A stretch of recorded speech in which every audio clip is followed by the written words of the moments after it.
on, guys, and welcome back to another video. I hope everyone's doing great, and I hope everyone's having a wonderful day today. My name is Andrew Heischman, and in today's video, we'll be taking a look here at the radar view as well as the models. We'll take a look here at your Christmas forecast, as we actually are expecting some snow to occur, as well as a significant cool down. It's going to be hot for a lot of people. It's going to be cold for also a handful of you guys. So we'll be taking a look in terms of the models. We'll take a look at the Storm Prediction Center, as we actually are expecting severe weather to occur today, followed by the National Weather Service hazards, and at the end of the video, we'll take a look at the photo of the day. But anyways, guys, happy holidays to every single one of you out there. I hope you all have a wonderful holiday season. So, if you are new to the channel, make sure you leave a thumbs up and don't forget to subscribe. You guys are honestly amazing, and I appreciate all your support. Like I said, we're trying to reach 150 subscribers by the end of the year, so if you're not already, make sure you hit that subscribe button. It'll be greatly appreciated. But anyways, guys, for today's question of the day, I'm wanting to know, what do you want for Christmas? Leave it down in the comments below, and I just might heart your comment. But anyways, guys, without further ado, let's go ahead and get on into the video.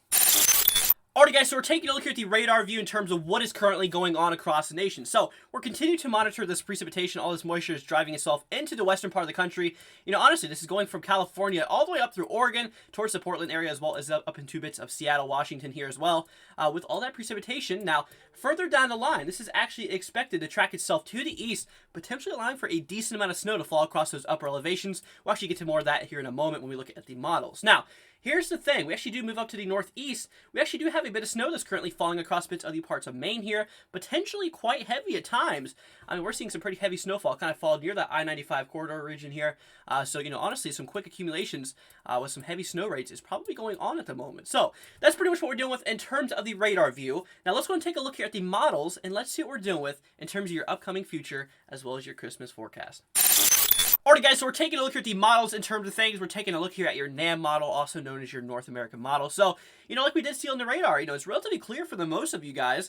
For the northeast, we actually are seeing that snow, as we also did see, as well as that precipitation along the western coast here. Now, further down the line, here's where things get interesting. You know, all this moisture really starts to drive its way into the western coast, you know, allowing for a lot of snow to fall across those upper elevations. We'll actually take a look here at accumulations here in a moment. But further down the line, you know, honestly, we actually might see a little bit of snow, you know, pretty much impact bits of the upper Midwest here, basically the day before Christmas Eve on the 23rd. However, into Christmas Eve, you know, this will actually track its way into the northeast, potentially allowing a little bit of snow to fall across those regions, you know, such as New York State, Pennsylvania, moving its way into Massachusetts, Connecticut, basically, you know, places like that, potentially allowing for some snow to fall across, you know, your Christmas Eve commute. So we actually do have some high pressure still in place across bits of the southeast, but honestly, you know, we still see a lot of moisture here on the western coast. So let's go and take a look here at the GFS model, and let's see what we're dealing with even further down the line in terms of what is expected to happen with all of this moisture. So we'll go and take a look at that model right now. Alright, guys, so we're picking up where we left off in terms of your NAM model. So further down the line, we actually do get an area of low pressure that does develop across the central parts of the plains. You know, over the last few runs, this actually has been kind of diminishing a little bit more. We take a look back here on the previous runs, you can actually see that there was snow that was expected to fall across bits of the northern parts of the plains. You know, this is still the case further down the line. You can actually still see some snow falling across bits of the Midwest and two bits of the northern plains, but it's kind of detached from that area of low pressure. So honestly, not too much heavy snow is probably going to occur. You know, honestly, maybe a little bit of light accumulation might be possible with this, but honestly, there's really not too much going down the line. Now, don't get your hopes down, because we actually are seeing a little bit of snow falling across bits of the northeast from this system, but we actually will have another system that does start, you know, does kind of take the same track. Starts across the central plains here, moving its way in through bits of the, you know, Ohio Valley, tracking into the northeast, potentially allowing for some snow to fall across these regions further down the line on the 27th. So that's just something we're going to have to continue monitoring over the next few days. Now let's go and take a look here at the temperatures in terms of things, and let's see what we're dealing with in terms of your temperatures on Christmas Day. Alright, guys, so we're taking a look here at the temperatures in terms of things. Now, like I said, we're still taking a look here at the same model. So, further down the line, we'll go ahead and start off here in Christmas Eve. You know, honestly, for Christmas Eve, we're actually dealing with quite warm temperatures across the southeast here, into the central parts of the plains and Midwest, potentially 60s, 70s, and 80s. You know, 80s kind of around that central parts of the Texas area here, according to this model, for the most part. But, you know, honestly, quite warm temperatures. However, it is kind of the opposite across the upper northwest here. I mean, across bits of northern parts of Montana, we're seeing temperatures in the single digits. Now, in terms of cold temperatures, we go ahead and move into our Christmas Day commute. Take a look at this. This is showing those temperatures get down in the negatives across bits of the northern plains into the upper Midwest, potentially in the negative double digits across some of those northern states, such as, you know, North Dakota, as well as bits of Minnesota, honestly, some really cold temperatures are expected to occur. Now, for your daytime hours here on Christmas, it actually is going to be quite warm across bits of the Ohio Valley, leading its way into the Midwest and into the Southeast. Relatively warm for you guys. However, for a lot of you guys up in the Northwest here, we can actually see those temperatures really diving down around midday in the single digits, maybe some instances in the negative. So guys, honestly, it's kind of crazy to see what's going on in terms of that a sharp gradient in terms of, warm for one side of the states and relatively really cold for the other side. So that's pretty much what we're dealing with in terms of the models. I just want to go ahead and touch that for you guys. So let's go ahead and take a look here at the snowfall accumulation. We'll go ahead and go back to the NAM model and let's see what we're dealing with in terms of your accumulations further down the line.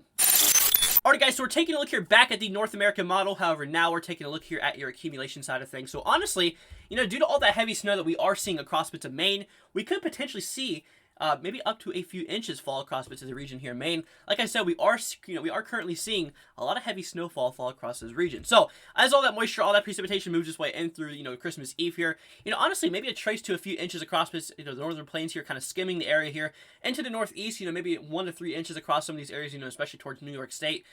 Basically, it could not be ruled out. However, across those upper elevations, look at this. We're seeing, some instances, maybe up to several feet of snow falling across some of those upper elevations, here in Utah as well as Idaho. Honestly, this could actually get pretty heavy at times as well, potentially allowing for, a lot of quick accumulation to occur. So that's pretty much what we're dealing with in terms of that. I don't really want to go too far in terms of your accumulation side of things because honestly, there is still a lot of disagreement. But, tomorrow we'll definitely have a little bit more information in terms of what we can expect in terms of your snowfall further down the line. So, alright guys, so let's go and take a look here at the Storm Prediction Center and let's see what we're dealing with in terms of your thunderstorm forecast. Alright guys, so we're taking a look here at the Day 1 Convective Outlook. This is your thunderstorm forecast for today. So, Storm Prediction Center, believe it or not, has actually issued a marginal risk for severe weather across bits of the western coast here, of extreme northwestern parts of California into the western coast of Oregon and Washington State. In terms of tornadoes, we actually do have a threat, a 2% chance of tornadoes across this region here in green. It's relatively hard to see. It's a relatively small area, but along the coast, we actually do have the threat. We could see maybe a few tornadoes across those regions.